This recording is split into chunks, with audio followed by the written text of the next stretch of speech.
마지막 사명 인터넷 교회에 오신 성도 여러분을 진심으로 환영합니다. 하나님께서 성령과 진리로 드리는 우리의 예배를 기쁨으로 받아주시기를 소망합니다. 잠시 후에 예배를 시작하겠습니다.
이제 예배를 시작하겠습니다.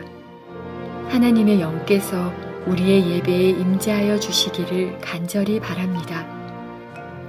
묵상 기도하심으로 하나님께 우리의 마음을 드리겠습니다.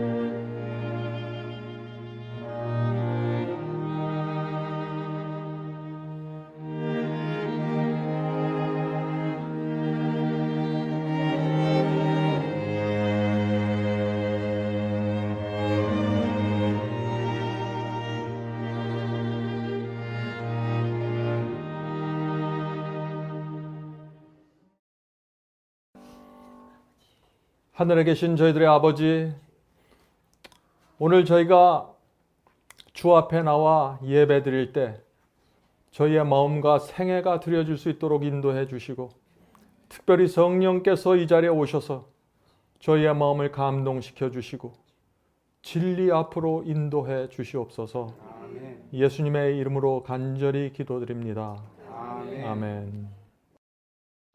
다 함께 찬송으로 하나님께 영광을 드리겠습니다.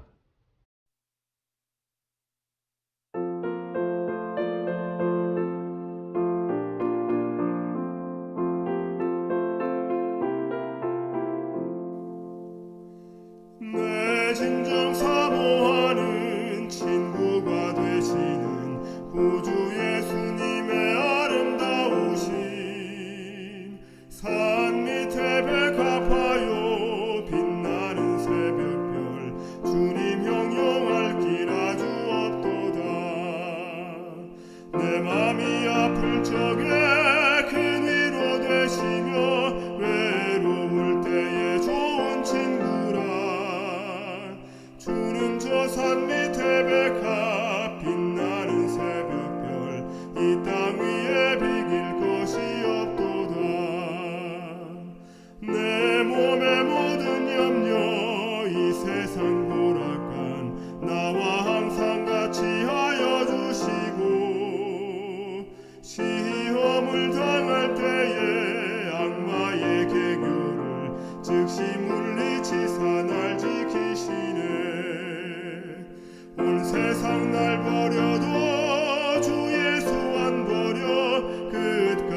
주님을 따르면 길이 길이 나를 사랑하리니 물불을 왜 가리며 창검이 겁나랴 주는 높은 산성 내 방패시라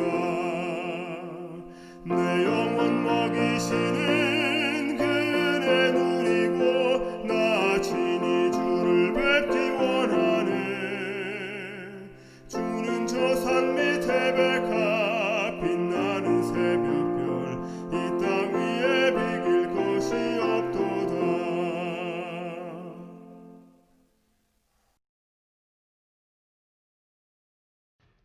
모두 무릎 꿇고 기도드리겠습니다. 기도를 마친 후 음악이 이어지면 개인 기도를 드려주시기 바랍니다. 하늘에 계신 하나님 아버지, 성전에 모여 함께 예배드릴 수 있게 해주시니 감사합니다. 코로나 바이러스로 인하여 온 세상이 혼란한 이 시대에도 하나님의 말씀을 들을 수 있는 길을 마련해 주시니 감사합니다. 이곳에 참석하지 못하고 온라인으로 예배에 참석하여 머리 숙인 형제 자매들이 있습니다. 또 인터넷 교회를 통해 예배드리는 성도들이 있습니다. 그들을 기억하여 주시고 동일한 은혜를 베풀어 주셔서 오직 한 분이신 진리의 성령의 인도를 받아 말씀에 대한 확신과 세상을 이기는 믿음을 배울 수 있도록 인도하여 주시옵소서.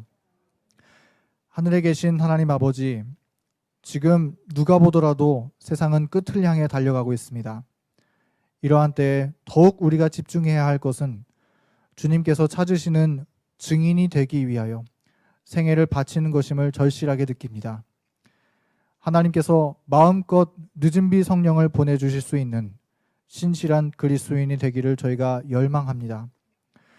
저희에게 예언의 시간표 속에 있음을 늘 잊지 않게 하여 주시고 날마다 십자가의 가치를 깨닫게 하여 주시고 하늘의 호소에 순종하고 반응하여 좁은 길을 걷게 하여 주시옵소서.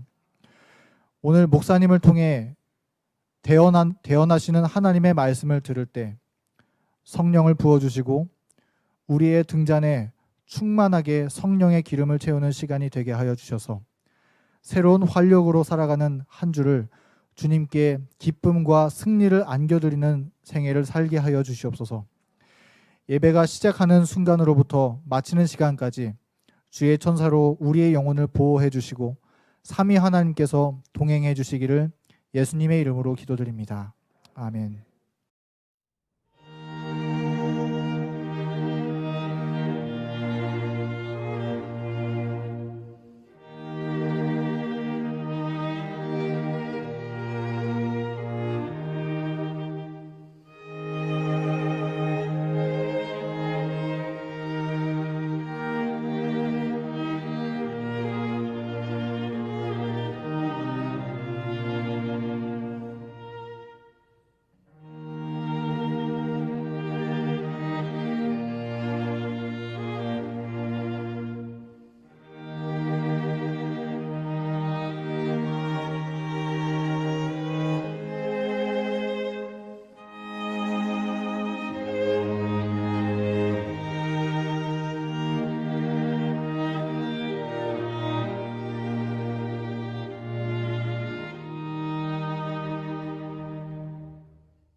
이제 준비된 특별 찬양을 듣겠습니다. 특별 찬양을 들으신 후에 목사님께서 하나님의 말씀을 대언해 주시겠습니다.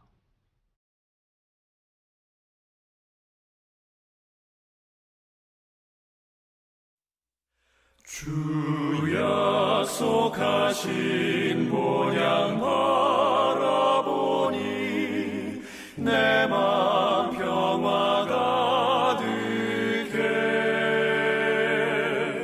이 땅 위에 지친 순례자들이 영원한 시 걷는 곳 나 그리워하는 맘에 사무쳐 시온 진주문 들어가려네 맘 괴로움 없고 영영 저 하늘 본향 그리워 저 아름다운 에덴 영원한 땅 변함없는 내 고향 이 땅의 성도들 기쁘게 만나 하늘 영광 누리리 그리운 저 하늘 나가기 원해 주님 만날래 보냐 주님 앞에 은혜 기쁨 넘치니 영원히 찬양하리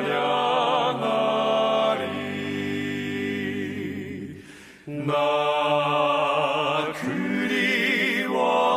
그리워하늘 맘에 사무쳐 시온 진주문 들어가려네 맘 외로움 없고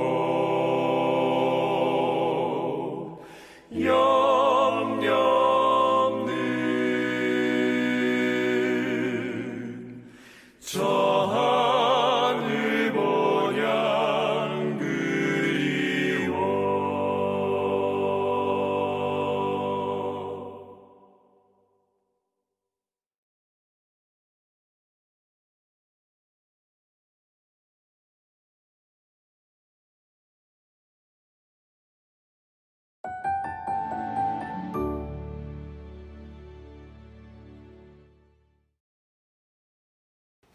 오늘 저희는 늦은 비 성령에 대한 세 번째 말씀을 좀 살펴보려고 합니다.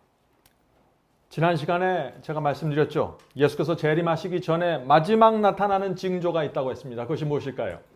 그것은 그 징조가 나타나면 예수께서 재림하시는 것이 100% 확실하다고 말씀드렸습니다.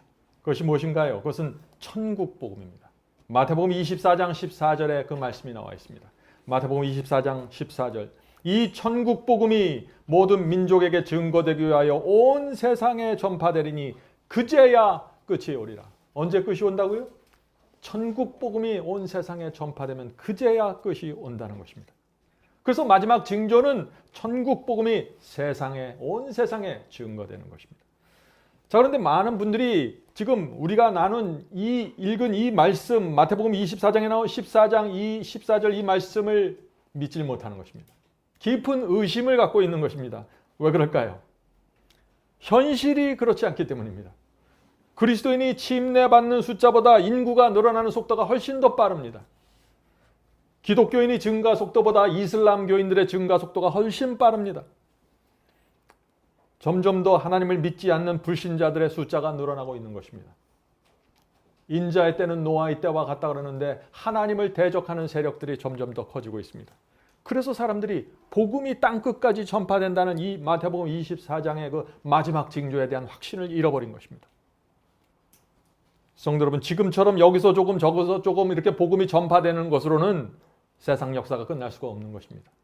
땅끝까지 복음이 전파될 수가 없는 것입니다. 그것이 현실입니다. 그런데 우리를 또 좌절하게 만드는 또 하나의 문제가 있습니다. 자, 그것이 무엇일까요? 그것은 기독교의 현재의 모습입니다. 성도 여러분, 저와 여러분의 눈에 보이는 기독교를 바라보세요. 정말 이 기독교회가 복음을 땅끝까지 전파할 수 있는 그 교회가 될 수 있을까요? 전혀 불가능하게 보이는 것입니다. 너무나 힘이 없습니다. 오늘날 기독교회는 이 천국 복음을 잃어버리고 말았습니다. 복음이 너무나 세속적입니다. 변화시키는 능력이 없습니다. 어떤 분들은 복음을 받았다고 하는데 여전히 이기적이고 교만합니다. 돈을 사랑합니다. 복음을 받은 것이 아닙니다. 그것은 성경에는 그런 복음이 없는 것입니다. 복음을 받으면 복음 앞에 굴복하고 성령의 사람이 되는 것입니다. 성도 여러분, 오늘날 이 현대 기독교회가 모든 민족과 국가와 방언에게 천국 복음을 전할 수 있는 그런 교회가 될 수 있을까요? 우리 눈에 볼 때 참 불가능하게 보이는 것입니다. 그래서 제가 여러 번 계속해서 말씀드리지만은 천국 복음이 온 세상에 전파되려면 반드시 두 가지 조건이 이루어져야 된다는 것입니다. 제가 지난 시간에도 말씀드렸죠. 첫 번째는 이 무너져 있는 천국 복음이 정확하게 세워져야 하는 것입니다. 죄사함이 무엇이고 믿음으로 의롭게 되는 경험이 무엇인지, 정말 이 예수께서 주셨던 그 원래의 복음이 정확하게 세워져야 하는 것입니다. 그래서 저희 마지막 사명에서 이 복음이 무엇인가, 참된 그리스도인의 경험이 무엇인가를 그렇게 강조하는 것입니다. 두 번째는 천국 복음이 온 세상에 전파하려면은 그것을 전파할 수 있는 사람들이 있어야겠죠. 천국 복음을 마음과 생애로 경험한 성도들이 준비되어야 하는 것입니다. 그래야 세상 역사가 끝나고 예수께서 재림하실 수 있다는 것입니다. 그런 천국 복음을 전할 수 있는 그런 사람들이 준비되면은 하나님께서 큰 성령을 그들에게 퍼주어 주시는데, 그것이 어떤 성령이에요? 그것이 바로 늦은 비 성령이라고 제가 지난 시간에 말씀드렸습니다. 자, 이렇게 해서 성경은 이 성령의 역사를 이른 비와 늦은 비로 설명합니다. 이른 비와 늦은 비는요, 사실 유대인들이 그 농사 용어입니다. 유대 지방에서는 가을에 씨를 뿌리고 그때 이른 비가 내리는 것입니다. 한국은 봄에 씨를 뿌리죠. 근데 이스라엘은 가을에 씨를 뿌립니다.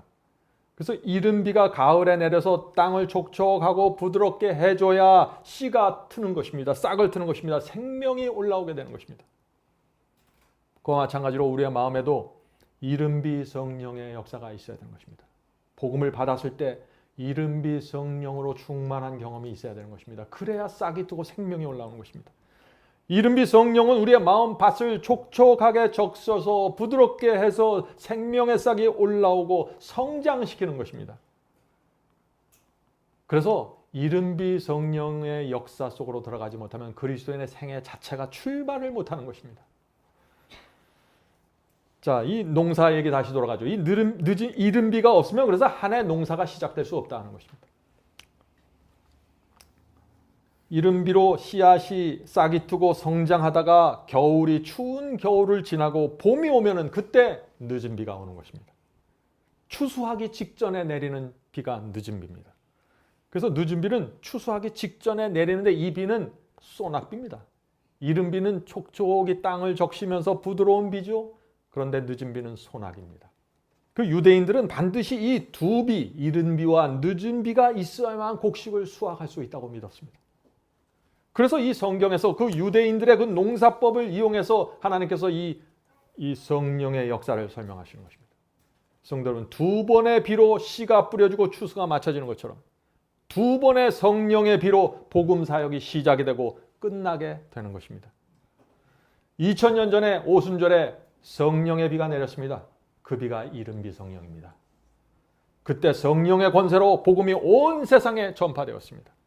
이른 비 성령의 능력으로 복음의 씨앗이 온 세상에 뿌려진 것입니다.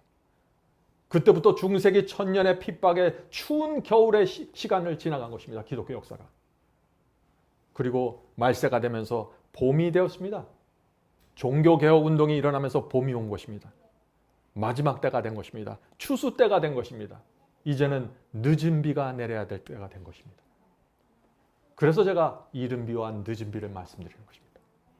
그런데 이 성령의 비는 정확한 때에 맞춰서 내린다고 성경은 말하고 있습니다. 자, 그 말씀 예레미야 5장 24절입니다. 예레미야 5장 24절.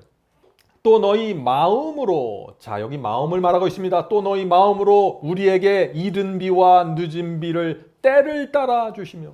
자, 이 말씀 무슨 뜻입니까? 이른 비와 늦은 비가 오는데 마음에 내리는 비라고 지금 말씀하고 있는 것입니다. 이른 비가 내릴 때가 있고 늦은 비가 내릴 때가 있다고 말하는 것입니다. 때를 따라 주신다고 했습니다. 이른 비는 1세기 오순절 때 내렸습니다. 늦은 비는 언제 올까요? 계속해서 읽겠습니다. 우리를 위하여 추수 기한을 정하시는 우리 하나님 여호와를 경외하자. 말하지도 아니하니. 자, 늦은 비는 언제 내립니까? 추수할 때 내린다는 것입니다.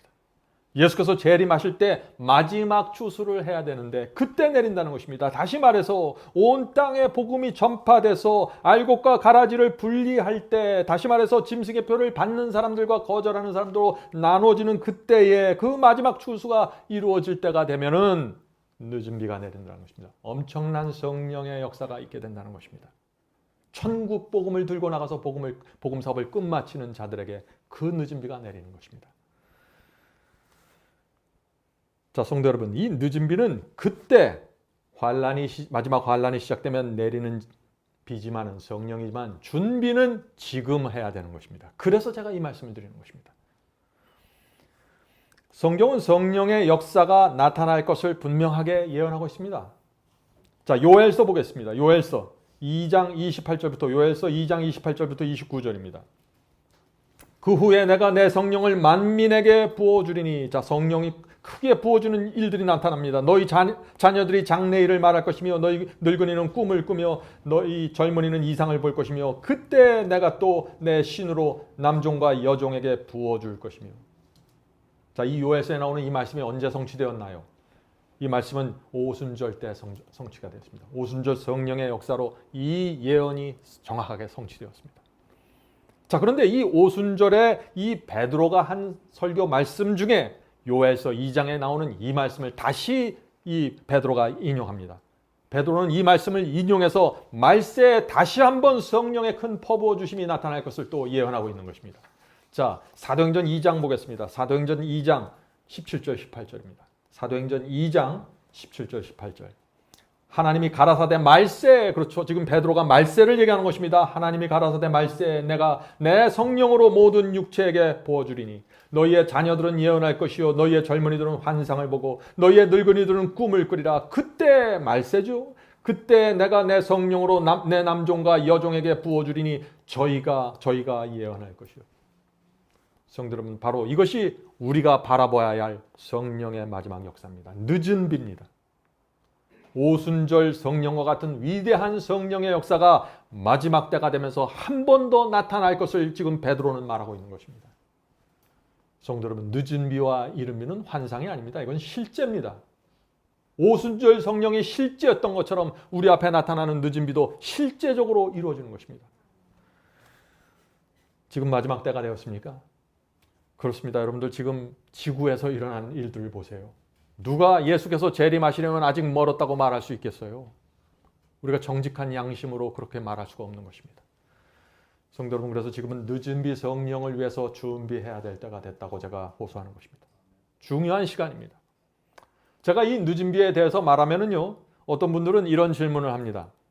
지금은 말세이고 추수할 때이므로 더 이상 복음의 씨를 뿌릴 필요가 없습니다. 라고 이제 질문하는 것이죠. 추수할 때니까 이제 씨를 뿌릴 필요는 없다 하는 것입니다. 무슨 뜻인가요? 전도할 필요가 없다는 것이죠. 복음의 씨를 뿌릴 필요가 없다는 것이니까. 여전히 씨가 뿌려져야 합니다. 그래서 마지막 사명도 유튜브를 통해서 씨를 뿌리고 월간지와 파워북을 열심히 나눠주고 있는 것입니다. 여러분은 어떻게 씨를 뿌리고 있습니까? 반드시 씨를 뿌리면서 살으셔야 됩니다.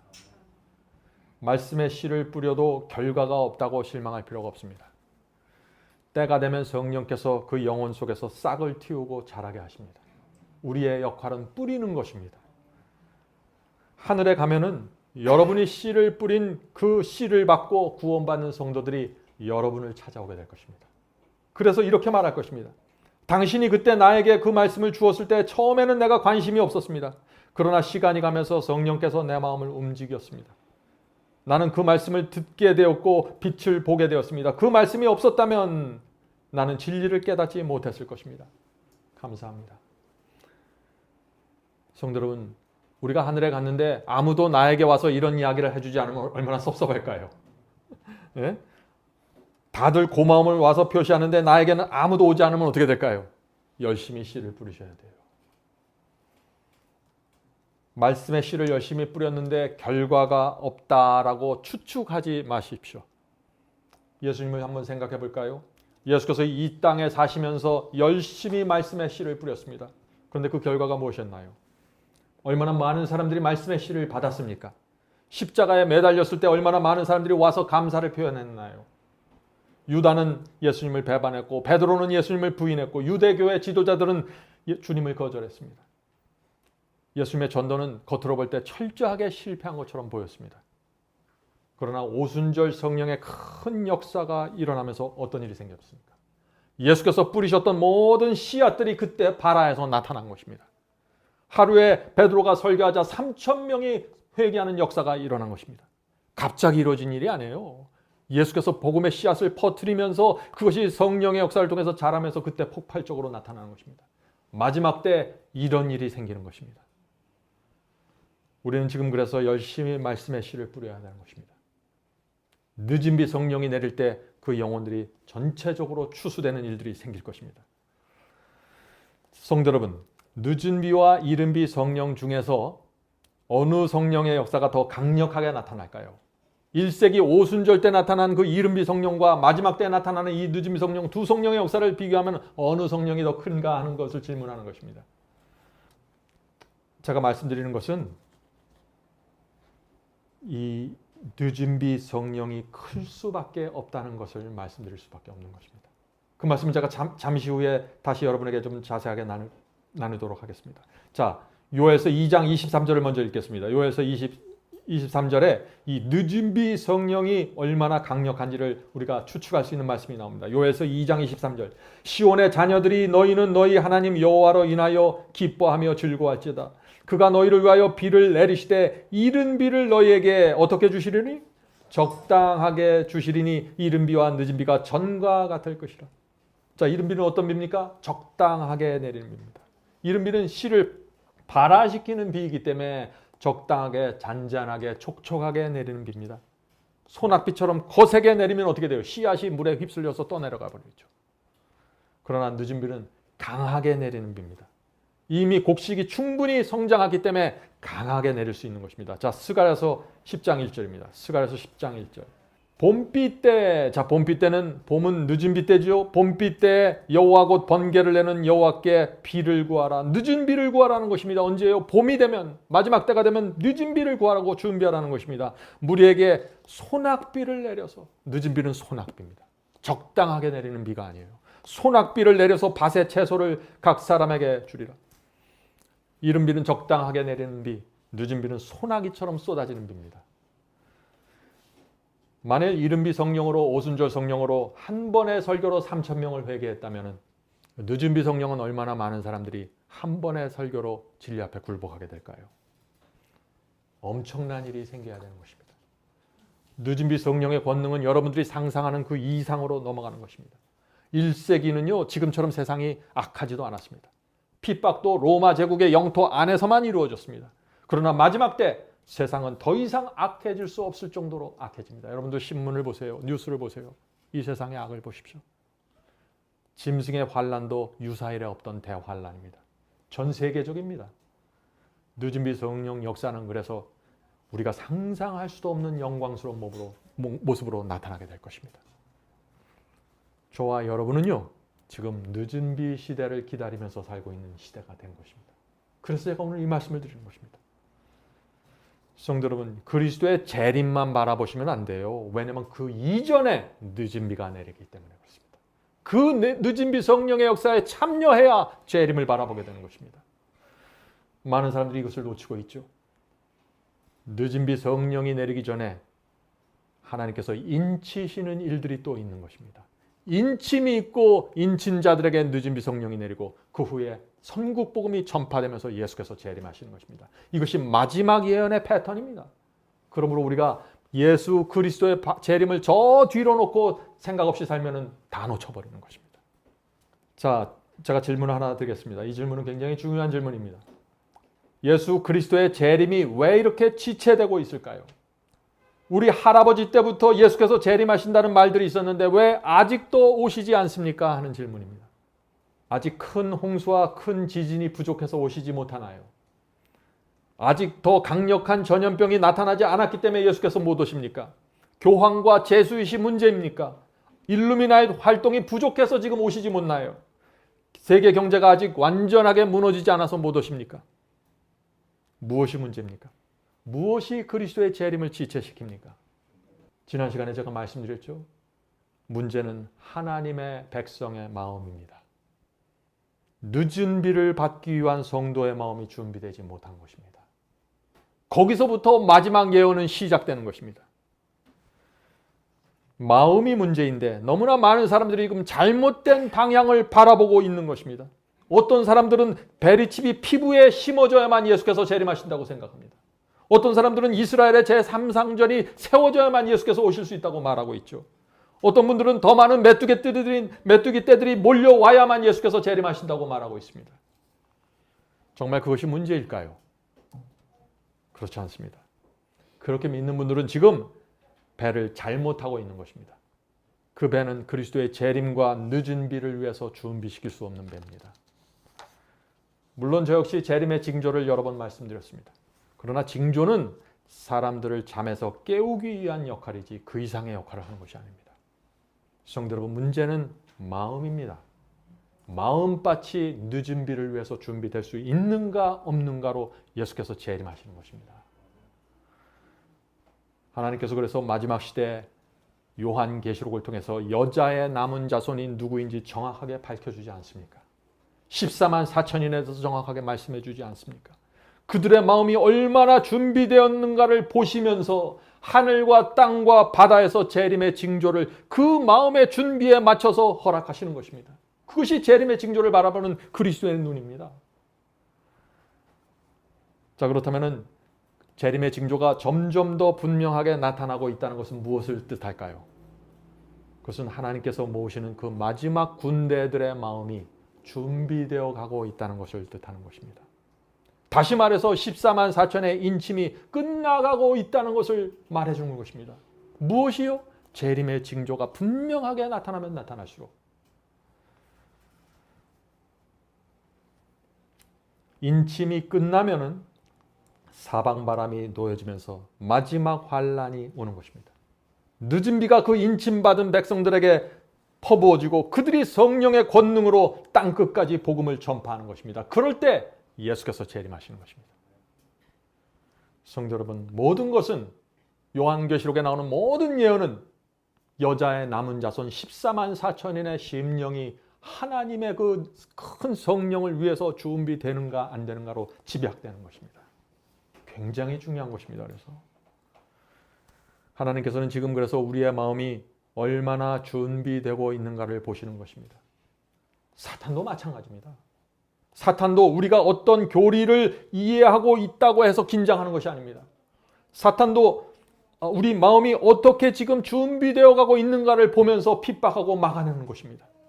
성령께서 호소하시는데 굴복하는 마음이 아니라면 사탄은 두려워할 것이 없는 것입니다. 진리의 빛을 주는데 순종하는 마음이 아니라면 사탄은 두려워할 것이 전혀 없는 것입니다. 교회를 열심히 다니는데 14만 4천과 여자의 남은 후손과 전혀 상관없이 교회를 다닌다면 사탄은 두려워하지 않는 것입니다. 아무리 성경 지식이 많아도 우리의 마음이 전적으로 하나님께 바쳐지지 않으면 사탄은 신경 쓰지 않습니다. 우리의 심령이 인침과 늦은 비를 위해서 준비되지 않으면 사탄은 두려워하지 않습니다. 왜 두려워하지 않을까요? 그 이유는 간단합니다. 그런 사람들은 시험이 오면 타협할 것을 사탄이 알기 때문이죠. 조금만 어려워지면 하나님께 등 돌릴 것을 알기 때문입니다. 마지막 환란이 시작되면 진리를 외면하고 짐승의 표를 받을 것을 알기 때문에 사탄은 그런 사람들을 신경 쓰지 않습니다. 그래서 요한계시록 12장 마지막 절에 이 용이 대적하는 한 백성이 나오는데 그들은 여자의 남은 자손입니다. 그들이 모든 마지막 시대의 타겟팅이 되는 것입니다. 성도 여러분, 지금 여러분이 이 자리에 왜 나와 계십니까? 용과 대적할 그 마지막 남은 무리로 부르심을 받고 오신 것입니다. 그래서 사탄이 무엇을 두려워하는지 두 가지를 두려워하는 것입니다. 두 가지. 첫 번째는 늦은 비를 위해서 사람들의 마음을 준비시키는 기별이 전파될 때 사탄은 두려워합니다. 이 기별이 어떤 기별이고 어떤 순서로 오고 누구에게 적용이 되는지 이 기별이 드러날 때 사탄은 두려워서 떠는 것입니다. 그래서 늦은 비를 불러오는 말씀이 전파되는 곳마다 사탄은 우는 사자처럼 달려들어서 공격하는 것입니다. 두 번째는 늦은 비 성령을 받을 수 있는 성도의 마음을 준비시키는 진리가 전파될 때 사탄은 두려워합니다. 성도 여러분, 요한계시록에 나오는 그 여자의 후손이 나타날 것이라는 그 예언을 꼭 믿으셔야 됩니다. 14만 4천인이 인침받을 사실이라는 그 예언을 꼭 믿으셔야 됩니다. 사탄은 지금 그 예언의 성취를 두려워하고 있는 것입니다. 왜 두려워할까요? 그 예언이 성취되면 예수께서 재림하시기 때문입니다. 다른 이유가 없어요. 예수께서 재림하시면 사탄과 악령들은 멸망입니다. 그것으로 끝나는 것입니다. 그래서 지체시키고 막고 있는 것입니다. 사탄의 입장에서는요, 죽기 살기로 이 인침받는 성도가 나타나지 않게 막아야 되는 것입니다. 여자의 후손이 나타나는 것을 어떻게 해서든지 막아야 되는 것입니다. 그래야만 이 지구가 자기 손으로 끌고 가면서 점점 더 악의 세력으로 지구 전체를 막아버리는 것입니다. 예수께서 오실 수 없는 상태의 지구로 끌어가는 것입니다. 하나님께서 그래서 이 마지막 시대 여자의 남은 자손, 그 한 움큼의 백성들을 준비시키는데 하나님과 성령과 온 하늘이 집중해 있다는 것입니다. 여러분, 이 사실을 마음에 담고 사셔야 됩니다. 많은 분들이 이런 질문을 합니다. 정말 14만 4천이 준비될 수 있을까요? 정말 인침받는 성도들이 나타날 수 있을까요? 하는 질문입니다. 왜 이런 질문을 할까요? 지금 오늘날 기독교의 형편을 보면 그런 사람들이 너무 눈에 보이지 않는다는 얘기죠. 성도 여러분, 하나님을 믿으셔야 돼요. 14만 4천이는요, 하나님의 명예가 달린 약속입니다. 하나님께서는 반드시 이 예언을 성취시켜야 하는 것입니다. 그들에게 늦은 비를 퍼부어 줄 수 있는 하나님의 군대가 만들어져야 하는 것입니다. 그래야 예수께서 재림하실 수 있습니다. 그래야 이 지구를 다시 하나님의 소유로 완전히 장악할 수 있는 것입니다. 하나님께서 이 예언을 성취시키지 않는다고요? 반드시 성취시킬 수밖에 없는 예언이 바로 이 예언입니다. 성도 여러분, 이런 말을 할 때 우리의 마음이 무겁고 어떤 때는 두렵습니다. 그런데 두려워할 필요 없습니다. 왜냐하면 오늘부터 시작하시면 됩니다. 어린아이처럼 주 앞에 나와서 하나씩 배우시면 됩니다. 저도 그렇습니다. 저도 지금도 늘 주 앞에 나가서 하나씩 배우는 마음으로 나갑니다. 먼저 이른비 성령의 은혜와 역사로 들어가셔야 됩니다. 이른비 성령으로 충분히 양육되고 자라셔야 됩니다. 많은 분들이 늦은 비 성령의 큰 권능을 사모하고 그것을 바라보지만 이른 비의 역사로 충분히 들어가지 못하면 늦은 비는 없는 것입니다. 이른 비 경험을 먼저 하셔야 되는 것입니다. 그렇게 하면 하나님께서 알아서 늦은 비 성령을 주시는 것입니다. 성도 여러분, 이른 비 성령의 역사가 어떤 것입니까? 성령은 우리를 진리로 인도해 주십니다. 여러분이 지금 진리로 인도함 받고 있습니까? 이른 비 성령의 인도를 받고 계신 것입니다. 완악한 마음을 뒤집어서 진리를 받을 수 있는 부드러운 마음을 주십니다. 여러분이 마음속에 이런 역사가 이루어지십니까? 이른비 역사 속에 들어가 있는 것입니다. 주의 말씀이 꿀송이처럼 달게 느껴지나요? 이른비 성령입니다. 하나님께 대한 감사와 충성이 마음에 있습니까? 이른비 성령입니다. 세상과 죄에 대한 애착심이 사라지고 있습니까? 이른비 성령입니다. 이른비 성령은 마음을 변화시키는 역사입니다. 부정직한 사람을 정직하게 만듭니다. 이른비 성령입니다. 불순한 사람을 순수하게 만듭니다. 불평, 불만이 많은 사람을 행복하고 생명력이 넘치는 사람으로 변화시킵니다. 이른비 성령. 복음을 전파하기 위해서 고민합니다. 이른비 성령입니다. 모든 성령의 역사가 이른비 성령입니다. 이 역사 속에 충분히 깊이 들어간 성도들에게 하나님께서 늦은 비를 주시고 세상 역사를 마치게 된다는 것입니다. 성도 여러분, 우리 속에 이 이른비의 성령이 역사가 일어나고 이른비의 성령의 호소가 들려올 때 우리가 어떻게 해야 될까요? 적극적으로 붙잡아야 됩니다. 거절하지 말아야 됩니다. 거절하고 외면하면 어떻게 될까요? 인침이 중단되고 늦은 비가 사라집니다. 이른비 성령은 내 속에 있는 죄가 무엇인지 알려주시고 회개케 하시는 성령의 역사입니다. 여러분이 성령을 통해서 마음의 죄를 느끼십니까? 얼마나 부족한지 알게 되십니까? 이른비 성령께서 지금 여러분에게 역사하고 계신 것입니다. 감사하게 그 역사를 받으십시오. 성령의 역사가 우리 마음속에서 날마다 일어나는데, 날마다 적당하게 촉촉하게 은은하게 성령께서 역사하시는데 여러분이 거기에 굴복하지 않으면 어떻게 됩니까? 인침이 중단되고 늦은 비가 또 멀어지는 것입니다. 성도 여러분, 이 인침이라는 것은 한순간에 이루어지는 것이 아닙니다.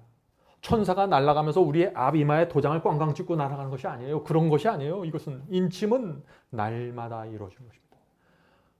내가 내 속에서 올라오는 육체의 충동을 성령의 은혜를 통해서 그것을 저항하고 물리칠 때 인침이 이루어지는 것입니다.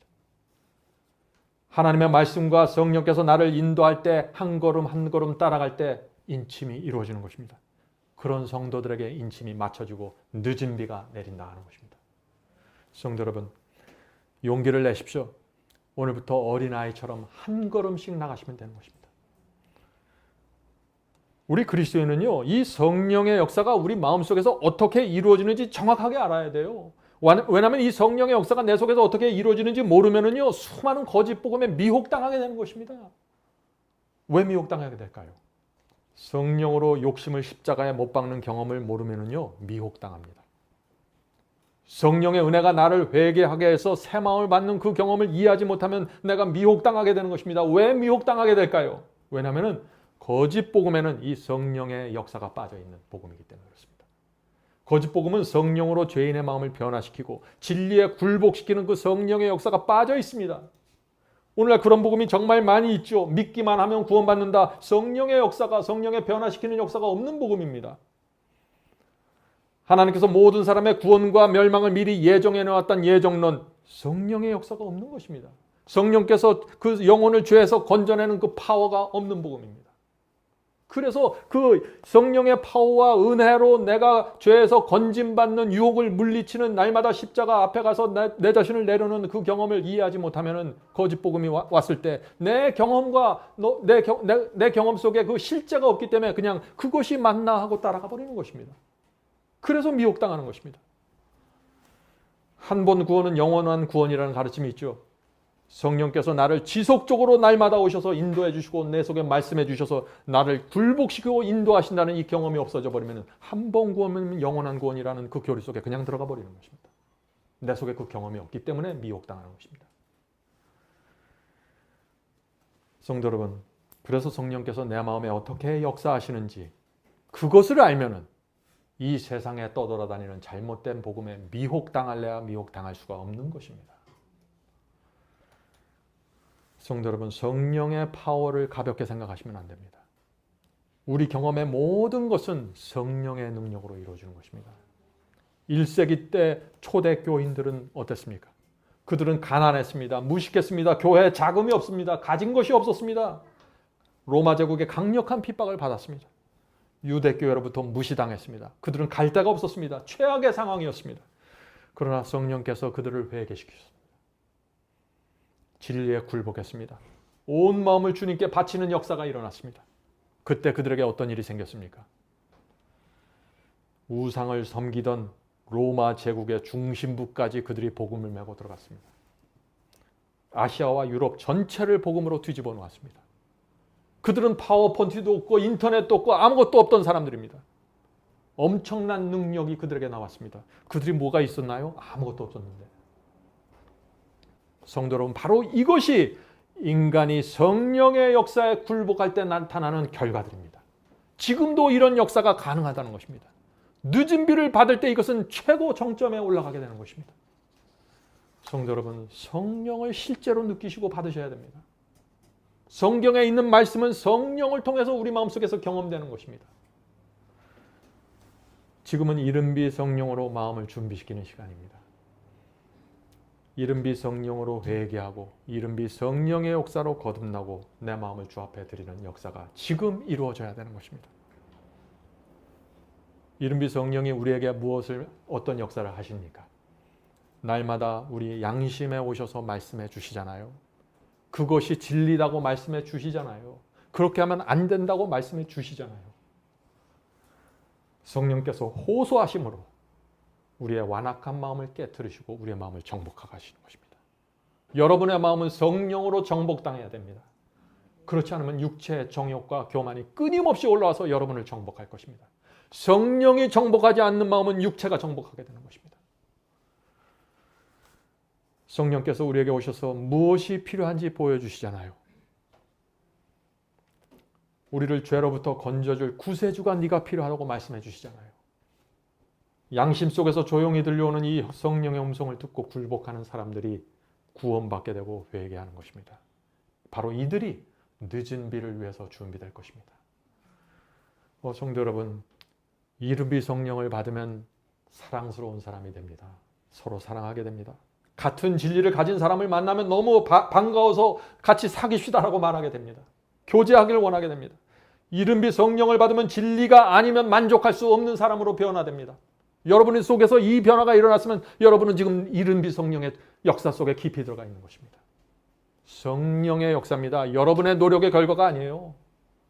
여러분이 이른비 성령을 받으면은 값진 진주를 찾는 사람처럼 진리를 찾아다니게 될 것입니다. 거짓으로는 만족할 수 없는 사람이 될 것입니다. 이른비 성령을 받으면은 도와주길 원하게 되고 나눠주길 원하게 될 것입니다. 여러분 속에 이런 경험하는 분들이 있습니까? 여러분은 이른비 성령을 받고 계신 것입니다. 성도 여러분, 성령은 실제로 존재하는 하나님이십니다. 성령은 그냥 음성이 아니에요. 성령은 그저 호소하는 어떤 파워가 아닙니다. 성령은 하나님이십니다. 그분이 우리에게 오셔서 우리를 끌고 가시는 것입니다. 그래서 그 길이 안전한 것입니다. 그래서 성령께서 우리 속에 오실 때 여러분이 적극적으로 그것을 붙잡아야 될 것입니다. 성령께서 내 양심에 호소하실 때 바로 그때가 중요한 순간입니다. 회개하라고 호소하실 때 무시하지 말고 외면하지 마십시오. 여러분의 인생 속에서 성령께서 적극적으로 찾아올 때가 많지가 않습니다.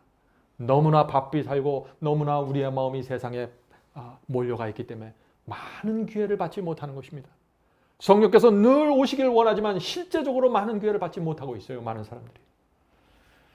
기억하시기 바랍니다. 하나님께서는요, 우리가 어떤 태도로 이른비 성령을 받아들이는가를 중요하게 바라보십니다. 왜냐하면 이른비 성령에 전적으로 굴복하는 성도들에게 하나님께서 늦은비 성령을 주시고 권능을 주실 것입니다. 자, 이제 좀 중요한 질문을 우리가 생각해 보죠.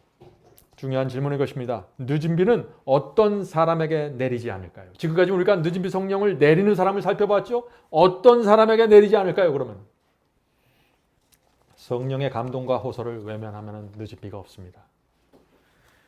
늦은 비는 하늘의 권능입니다.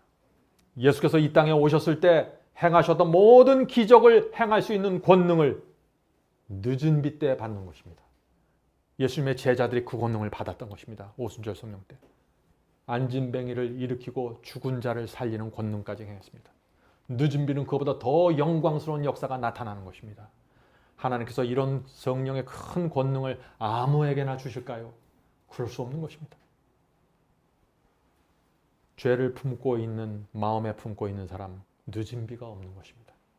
악한 습관을 고집하면 늦은 비가 없습니다. 하나님의 뜻이 무엇인지 알면서 그것을 밀어내는 사람들에게 어떻게 늦은 비가 부어질 수 있겠습니까? 의도적으로 악을 계획하면 늦은 비가 없습니다.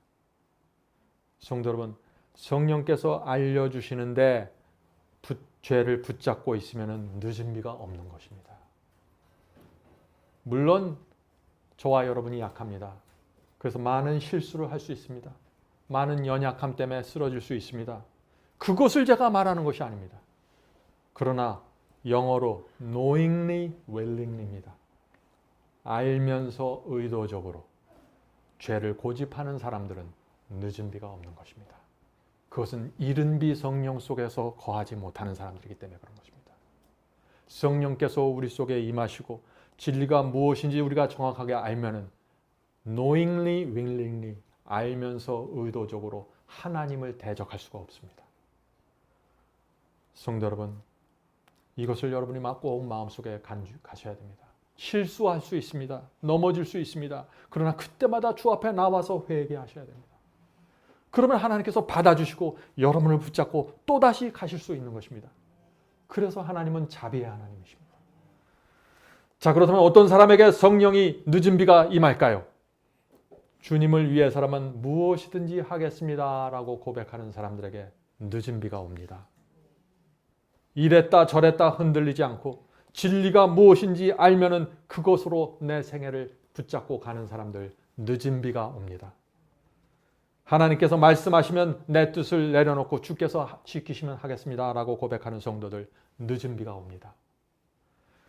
성도 여러분, 우리가 어떻게 늦은 비를 위해서 준비할까요? 오늘 계속 저는 이 이른 비 성령의 결혼과 늦은 비를 위한 준비의 경험에 대해서 말씀을 나누는 것입니다. 어떻게 우리가 늦은 비를 위해서 준비해야 될까요? 아주 기초적인 것부터 준비하시면 됩니다. 첫째, 주님께 나가 죄를 용서받고 용서받으셨으면 감사와 기쁨으로 영혼이 채워져야 하는 것입니다. 주님께 나가 죄 사함을 받을 때마다 그리스도 안에 거하는 자는 결코 정죄함이 없다는 이 하나님의 약속을 붙잡고 마음이 평안해져야 되는 것입니다. 용서받은 기쁨으로 심령을 채우셔야 되는 것입니다. 그 기쁨을 아는 사람은 죄를 고집하지 않게 되는 것입니다. 오늘 많은 분들이 죄를 용서받자마자 이 기쁨으로 들어가지 못하고 그 다음부터 또 내가 무엇을 순종해야 되고 내가 어떻게 해야 됩니까? 죄를 용서받았는데 사망에서 영생으로 옮겨졌는데 그리스도의 피가 나를 덮으셨는데 거기에 대한 감사와 감격이 없이 어떻게 좁은 길을 가요? 기초로 돌아가셔야 돼요. 죄사함의 감격으로 돌아가셔야 됩니다. 두 번째는 뒤를 돌아다보는 신앙을 해야 됩니다. 저는 오랫동안 뒤를 돌아보지 않고 앞만 보면서 뛰었습니다. 문제가 있었습니다. 많은 분들이 이렇게 생각합니다. 오랫동안 주님을 믿었지만 아직도 내가 원하는 수준의 신앙에 내가 도달하지 못했습니다 라고 생각하는 것입니다. 그래서 자꾸 낙담에 빠져서 사는 것이죠. 그렇게 신앙하면 안 됩니다. 뒤를 돌아다 봐야 됩니다. 몇 년 전에 내가 아닌 것이 틀림이 없습니다. 여러분들 뒤를 돌아보세요. 몇 년 전에 나와 비교해 보셔야 됩니다. 그런데 여전히 내가 똑같다고요? 그러면 그런 분들은 문제입니다. 회개하셔야 돼요. 내가 아직 갈망하는 그 표준에 도달하지 못했을지라도 뒤를 돌아다 보면은 하나님께서 내 인생을 붙잡고 인도하신다는 사실이 분명하게 보이는 것입니다. 하나님께서 지난 세월 동안 나에게 어떤 진리를 가르쳐 주셨는지 보셔야 합니다. 나를 여기까지 인도해 주신 그 하나님의 손길을 여러분이 확인하셔야 돼요. 주께서 어떤 은혜를 베풀어 주셨는지 뒤돌아보면 알 수 있는 것입니다. 위기가 올 때마다 나를 건져주신 그 하나님의 은혜를 확인하세요. 이렇게 뒤를 돌아다보는 사람들은 날마다 주 앞에 나가서 감사로 하루를 시작하게 되는 것입니다. 성도 여러분, 이것이 신앙입니다. 신앙은 하나님께서 인도하신 길을 뒤돌아보면서 용기를 얻고 확신을 갖고 앞으로 전진하는 것입니다. 그것이 좋은 길을 가는 비결입니다. 여러분은 이 신앙으로 들어오길 원하십니까? 저는 정말 원합니다. 뒤에서 확신을 갖고 앞으로 전진하는 것입니다. 성도 여러분, 이 뒤를 돌아다보지 않는 사람은 어떻게 될까요? 어두운 신앙을 하게 됩니다. 늦은 비를 위해서 준비될 수 없습니다. 자신이 도달해야 될 영적인 목표를 높이 세워놓고 늘 그 목표와 나를 비교하면 어떻게 될까요? 늘 내 자신을 책망하게 되죠. 늘 내 자신의 부족함만 보이게 되는 것입니다. 오늘 내가 얼마나 부족한지 불완전한지 그것을 지켜보면서 자꾸 자기를 책망하고 낭망하게 되는 것입니다. 물론 우리가 성령의 음성을 통해서 내 자신을 보는 거 필요합니다. 그러나 맨날 그것만 하면 안 된다는 것이에요. 예? 그렇게 하면 우리의 신앙이 활력을 잃어버리고 우울해집니다. 내가 내 자신을 보면서 만족할 때는 인생에 단 한 번도 없는 것입니다. 저는 지금도 제 자신에 대해서 늘 부족하고 불만족스럽습니다. 우리는 우리 자신에 대해서 늘 그렇게 살게 됩니다. 왜 그럴까요? 왜냐하면 우리가 진리를 정확하게 보면 볼수록 예수께 가까이 가면 갈수록 우리의 부족함이 더 정확하게 보이기 때문에 그렇습니다. 성도 여러분, 주님과 멀리 떨어져 있잖아요. 진리와 멀리 떨어져 있잖아요. 그러면 내 문제가 보이지 않습니다. 죄가 덕지덕지 붙어 있고 이 오류와 거짓 복음이 덕지덕지 붙어 있는데 마음 편하게 살아갈 수 있어요. 멀리 떨어져 있기 때문에 그런 것입니다. 저는 그런 평안을 말하는 것이 아니죠. 그것은 거짓 평안이죠. 그러나 주님께 우리가 가까이 가면 갈수록 어떻게 돼요? 내 문제가 점점 더 분명하게 보이는 것입니다. 그 내 문제가 정확하게 보이기 시작하는 그것이 주님의 은혜입니다. 우리를 고쳐주시기 위해서 먼저 보여주시는 것입니다. 여러분들이 쓰러지셨습니까? 여러분의 문제가 지난주에 정확하게 보여지셨나요? 하나님의 은혜입니다. 여러분을 고쳐주기 원하는 것입니다. 그걸 갖고 책망하고 여러분을 무너뜨리기 위해서 보여주시는 것이 아니라는 것입니다. 그런 잘못되고 부정적인 신앙에서 빠져나오셔야 됩니다. 성령께서 지금 여러분의 죄가 무엇인지 보여주셨습니까? 그렇다면 주님께 나가 그분의 피를 붙잡고 용서받으시면 되는 것입니다. 회개하고 죄를 버리시면 되는 것입니다. 그리고 주께서 주시는 평안을 누리십시오. 우리는 성령의 은혜, 성령의 그 사역을 내가 가져다 쓰지를 못하는 것입니다. 많은 분들이 교리에서 끝나고 진리에 대한 이해에서 멈춰버립니다. 성령의 역사를 내 마음 깊숙이 끌어오질 못하는 것입니다. 그래서 제가 이런 비유를 드립니다. 지금 세계 여러 나라에요. 은행에 주인 없는 돈이 엄청나게 쌓여 있다고 해요. 수백억 원의 돈에 각 나라마다 주인이 찾아가지 않아서 은행에 보관되어 있다고 합니다. 혹시 우리가 성령의 능력을 너무나 구하지 않아서 하늘의 성령께서 그렇게 쌓여 있는 것은 아닐까요? 수십억 명이 지금 하나님을 믿고 신앙을 하는데 성령의 역사와 상관없이 신앙을 하는 수가 있는 것입니다. 성령의 은혜와 능력을 구하지 않고 어떤 교리에 대한 이해와 깨달음 하나만을 갖고 신앙을 만들어내려고 하는 것입니다. 그렇게 할 때 자꾸 좌절이 되는 것입니다. 간절한 마음으로 성령을 구하세요. 진리를 보여달라고 매달리시고 내 이 완악한 마음속에 들어오셔서 마음밭을 뒤집어 퍼달라고 간구하셔야 됩니다. 구하지 않으면 안 되는 것입니다.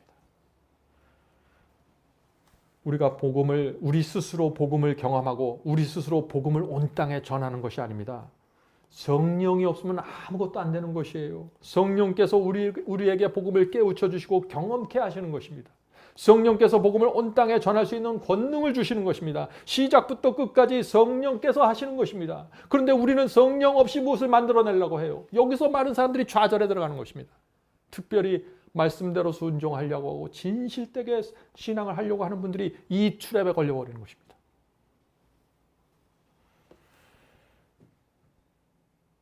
날마다 성령의 필요를 깊이 느끼셔야 됩니다. 아침마다 일어나서 기도할 때 오늘 성령을 주시옵소서. 성령이 아니면은 내 머릿속에 쌓여있는 이 진리에 대한 이해와 깨달음마저 아무 소용이 없습니다. 주여 도와주시옵소서. 성령이 필요합니다. 그럴 때 성령께서 우리 속에 들어오셔서 진리에 우리를 인도하시고 하나님께 영광을 돌리는 삶으로 끌어가신다는 것입니다. 성도 여러분, 이렇게 성령을 구해보세요. 주여, 주님의 뜻이 무엇인지 알기만 한다면 저는 주님의 뜻대로 살고 싶습니다. 비록 이 길이 좁고 협착할지라도 이 길을 끝까지 가겠습니다. 그러니까 저는 성령이 필요합니다. 도와주시옵소서. 이렇게 성령을 간구하세요. 이것이 성령의 역사를 받는 비결입니다. 내 필요를 하나님께 간구하시는 것입니다. 이런 고백을 해보세요. 성령을 받게 됩니다. 주님, 제가 원하기만 하면 제가 이것을 할 수 있습니다. 저에게 그것을 할 수 있는 인간적인 능력이 있습니다. 제가 그것을 해도 아무도 나를 비난하거나 원망하지 않습니다. 그러나 저는 그렇게 하는 것이 주님의 뜻이 아니기 때문에 저는 포기하겠습니다. 주여, 저는 내 뜻보다 주님의 뜻을 따르기 원합니다. 내가 이것을 충분히 할 수 있지만 저는 주님의 영광을 위해서 안 하겠습니다. 이렇게 하나님 앞에 고백할 때 성령께서 오시는 것입니다. 왜 이런 사람에게 성령이 올까요? 성령께서 들어가셔서 충분히 역사할 수 있는 마음의 여지가 있는 사람들입니다. 내 뜻과 내 감정에 끌려다니지 않고 주님만을 바라보면 성령께서 오시는 것입니다. 성도 여러분, 이 기독교 신앙에는요, 포기가 포함되어 있습니다. 포기가. 천국 가기 위해서, 구원받기 위해서, 지옥 가지 않기 위해서 포기하는 것이 아니에요. 내가 주님을 사랑하기 때문에, 주님을 기쁘게 하기 원하기 때문에 내가 포기하는 것입니다. 이렇게 세상을 포기하면 우리 마음에 성령께서 오셔서 기쁨과 은혜가 충만한 그리스도의 삶으로 인도해 주시는 것입니다. 이렇게 신앙을 하면은요, 얄팍하고 이기적인 신앙에서 빠져나가 버려요. 성령께서 내게 크게 임하시는 신앙이 무엇인지 이 시간에 여러분들 정확하게 보시기 바랍니다. 신앙을 오해하시면 안 돼요. 신앙은요, 죄를 안 짓기 위해서 내가 노력해서 어떤 목표에 도달하는 것이 아니에요. 그 수준이 아니에요. 우리는 어떻게 하면 죄를 짓지 않을까 고민하는 신앙, 그 이상으로 뛰어 올라가야 되는 것입니다. 그것이 어떤 신앙일까요? 고린도후서 3장 3절입니다. 고린도후서 3장 3절. 너희는 우리로 말미암아 나타난 그리스도의 편지니. 무슨 뜻인가요? 우리는 그리스도께서 이 세상에 보내는 편지가 되어야 한다는 것입니다. 단지 죄를 안 짓는 것만으로 만족할 수 없습니다. 그것은 결과입니다. 구원은 죄를 짓지 않아서 내가 죄를 짓지 않는데 성공했기 때문에 받는 것이 아닙니다. 구원은 그리스도의 편지로 살아간 자들에게 주어지는 선물입니다. 우리는 그리스도의 향기가 되어야 하는 것입니다.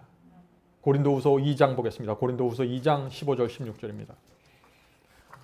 우리는 구원받는 자들에게나 망하는 자들에게나 하나님 앞에서 그리스도의 향기니 이 사람에게는 사망으로부터 사망에 이르는 냄새요 저 사람에게는 생명으로부터 생명에 이르는 냄새라. 누가 이 일을 감당하려?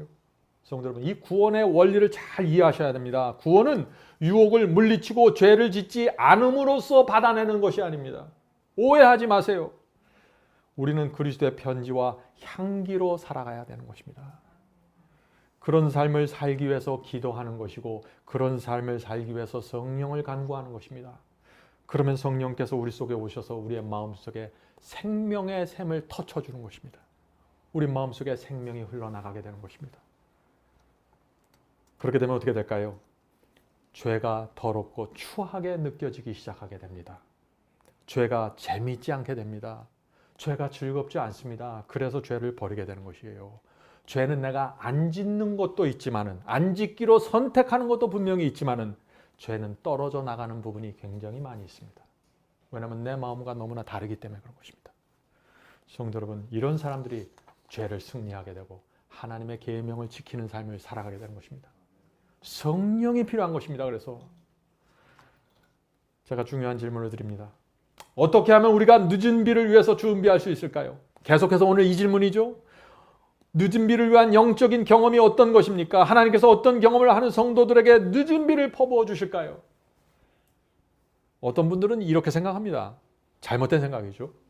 내가 완전해져야만 늦은 비를 받을 수 있으니까 완전하게 살기 위해서 내가 최선을 다해야지, 이렇게 생각하는 것입니다. 좋은 의도죠. 좋은 목적을 갖고 신앙하는 것입니다. 그런데 방법이 잘못됐습니다. 그렇게 신앙하면 애쓰고 애쓰다가 깊은 좌절에 빠져버리고 맙니다. 왜냐하면 내가 스스로 완전하다고 느낄 때는 단 한 번도 없기 때문입니다. 우리는 주님께 가까이 가면 갈수록 진리의 빛이 밝아지면 밝아질수록 우리 부족함을 깊이 절감하게 되는 것입니다. 그것이 그리스도의 신앙입니다. 알고 있는 죄를 붙잡고 있기 때문에 내가 그렇게 뻔뻔스럽게 되는가? 제가 그것을 말씀드리는 것이 아니죠.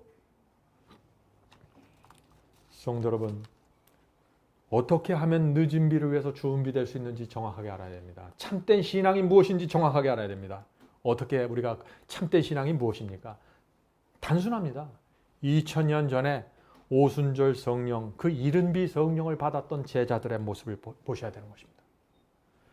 예수께서는 하늘로 승천하셨습니다. 승천하면서 너희는 온 세상에 복음을 전파하라는 사명을 제자들에게 주었습니다.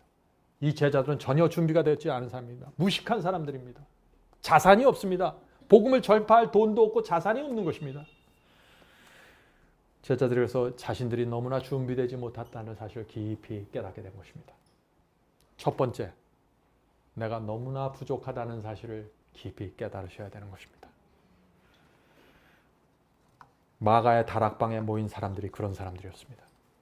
그때 그들이 모여서 무슨 이야기를 했을까요? 예수께서 십자가에 달렸을 때 왜 우리가 다 도망쳤을까? 왜 우리가 그리스도를 외면했을까?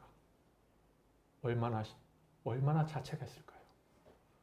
그런데 나처럼 부족한 사람에게 주께서 불러주셔서 복음을 땅끝까지 전파하라는 사명을 주신 것입니다. 그들은 마음속에 감격이 있었지만 두려움이 함께 있었던 것입니다. 떨리는 기도가 나왔습니다. 하나님께서 자신을 불러주셨다는 벅찬 가슴이 있었지만 과거에 내가 그리스도의 가슴에 못질을 했던 그 참회의 기도가 다락방을 채운 것입니다. 이것이 참된 신앙입니다. 엄숙한 사명이 있습니다. 그러나 동시에 자신의 부족함을 깊게 들여다보는 것입니다. 성도 여러분, 우리도 사명을 받아야 되는 것입니다. 날마다 회개만 하는 것이 아니에요. 사명을 받은 채 회개를 하는 것입니다. 우리 가슴에 반드시 주께 내게 주신 이 복음을 전해야 된다는 사명이 있어야 되는 것입니다. 그것이 이른비 성령을 받았던 사람들의 경험이에요. 성령께서 제자들에게 임하시고 회개의 심령을 주시면서 그들에게 놀라운 일이 생기기 시작했습니다. 어떤 일이 생겼나요? 서로 죄를 고백하기 시작했습니다. 자기 자신을 낮추었습니다. 과거에 잘난 척하면서 예수님의 마음을 아프게 했던 그 사실을 되돌아보면서 자복하기 시작했습니다. 다시는 그런 유치함과 더러움 속으로 들어가고 싶지 않다고 고백하기 시작했습니다. 예수님의 그 아름답고 거룩한 성품을 보면서 기억하면서 주님께 대한 그리움이 밀려왔습니다. 여러분은 주님께 대한 그리움이 있습니까? 주님께 대한 그리움을 갖고 살아가십시오. 성령께서 임하십니다.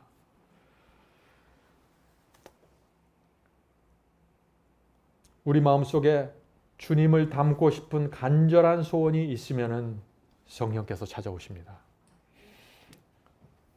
주님께 나가 정말 나는 주님을 닮고 싶습니다 하는 그런 간절함을 갖고 기도하셔야 됩니다. 제자들이 다락방에 모여서 어떤 이야기를 했을까요?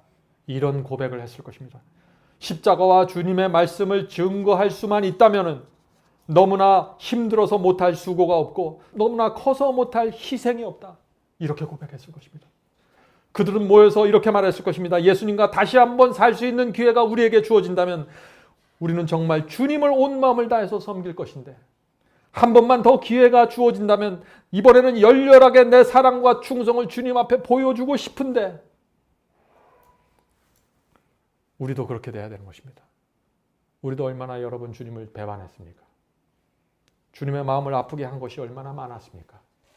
우리도 제자들처럼 주께서 한 번만 더 기회를 주시면 내 모든 것을 드리겠습니다. 사랑과 충성을 바치는 길을 걷겠습니다. 이렇게 고백하게 되는 것입니다. 늦은 비가 오는 사람들입니다. 제자들은 그리스도의 마음을 아프게 했던 그 과거의 유치한 말과 행동을 돌아다 보면서 깊은 회개를 하게 된 것입니다. 그들은 속죄하는 마음으로 이렇게 말했을 것입니다. 나에게 다시 한번 기회가 주어진다면 주께서 주신 진리를 세상에 담대하게 선포할 것입니다. 주께서 십자가에 매달려 돌아가셨으니 내가 어떻게 그분처럼 정상적으로 매달리겠습니까? 나는 거꾸로 매달리겠습니다. 이런 고백이 흘러나오게 된 이유가 바로 거기에 있는 것입니다. 성도 여러분, 그들은 그들 사이에 더 이상 불화와 높고자 하는 정신이 없었습니다. 그들은 한 마음 한 진리로 연합했습니다. 그들은 한 교회로서 다락방 교회로서 이른비 성령, 오순절 성령을 받았습니다. 오늘 설교의 결론을 제가 말씀드립니다. 성도 여러분, 저는 이 자리에 모인 이 마지막 사명 교회도 한 교회로서 늦은 비 성령을 받을 수 있다고 확신합니다. 거기엔 이유가 있습니다. 성도 여러분, 우리는요 일주일에 한 번씩 모여서 예배 드리기 위해서 교회 세운 것이 아니에요. 여러분들 오해하시면 안 돼요. 그냥 일주일에 한 번씩 와서 은혜 받기 위해서 모이는 것이 아닙니다. 우리는 이 교회는 다니엘서와 요한계시록이라는 큰 진리 앞에서 굴복한 교회입니다. 그래서 여러분들이 여기에 오신 것이에요. 다락방에 모였던 그 120명처럼 지금 여러분들은, 저와 여러분은 하나의 진리 안에 연합되어 있는 상태입니다. 그래서 제가 늦은 비를 받을 수 있다고 말씀드리는 것이에요. 성도 여러분, 이 교회는 천국 복음, 예수께서 제자들에게 주셨던 그 원래의 복음이 그대로 세워져 있는 교회입니다. 저는 이 사실에 확신을 가지고 있습니다. 지금 우리에게 필요한 것은 그래서 연합입니다. 서로 사랑하십시오. 서로 낮추고 섬기고 서로 희생하셔야 됩니다. 이것이 다락방에 모였던 성도들의 신앙이었습니다. 그들은 한 마음으로 모여 있었고 하나의 진리 속에 있었고 그들은 성령께 굴복해 있습니다. 사랑과 연합이 그 속에 있었던 것입니다. 그래서 이른 비가 내렸던 것입니다. 성도 여러분, 우리도 이 교회에서 그렇게 할 때 성령께서 우리 속에 오셔서 날마다 인을 쳐주시고 우리 이 교회를 통해서 놀라운 일을 성취시키실 것입니다. 그러한 비전, 늦은 비의 비전을 갖고 모인 교회가 이 교회입니다. 하나의 교회로 연합되기를 제가 간절히 바랍니다. 그렇게 할 때 성령의 분명한 역사가 여러분 각자에게 나타날 것이고 이 교회 안에 나타나게 될 것입니다. 하늘에 계신 저희들의 아버지, 이 늦은 비에 대한 위대한 진리를 저희 앞에 펼쳐서 보여주셔서 감사합니다. 하늘에 계신 아버지, 오늘 들은 이 말씀이 저희의 심령 속에 새겨지고 기억될 수 있도록 도와주시옵소서. 성령이 필요합니다. 주여, 성령께서 불로 들어오셔서 저희의 마음을 태워주시고 죄로부터 벗어날 수 있도록 도와주시옵소서. 하늘에 계신 아버지, 다락방에 모였던 그 성도들처럼 저희가 하나의 교회로서 성령을 받기 원합니다. 주여, 도와주시고 저희 가운데 천국 복음을 세워주시고 그 복음을 전파할 수 있는 사람들로 양육시켜 주시옵소서. 하늘에 계신 아버지, 저희가 한 진리 안에 모여 있습니다. 주께서 주신 진리대로 저희가 변화될 수 있도록 도와주시옵소서. 저희가 서로 사랑하고 서로 섬기면서 이 교회에서 봉사할 수 있도록 도와주시옵소서. 하늘에 계신 아버지, 성령께서 이른 비로 들어오셔서 결국에는 늦은 비까지 인도해 주시옵소서. 예수님의 이름으로 간절하게 기도드립니다. 아멘.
이것으로 오늘 예배를 마치겠습니다.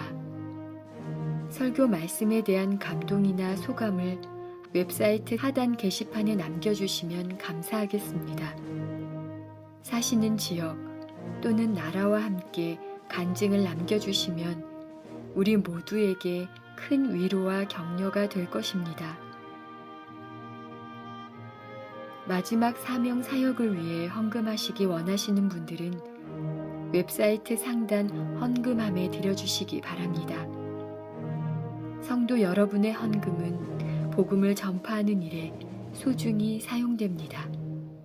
그럼 다음 주 이 시간에 다시 뵙겠습니다. 마지막 사명 인터넷 교회 교우 여러분, 하나님의 은혜와 평강이 함께 하시길 간절히 바랍니다.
네.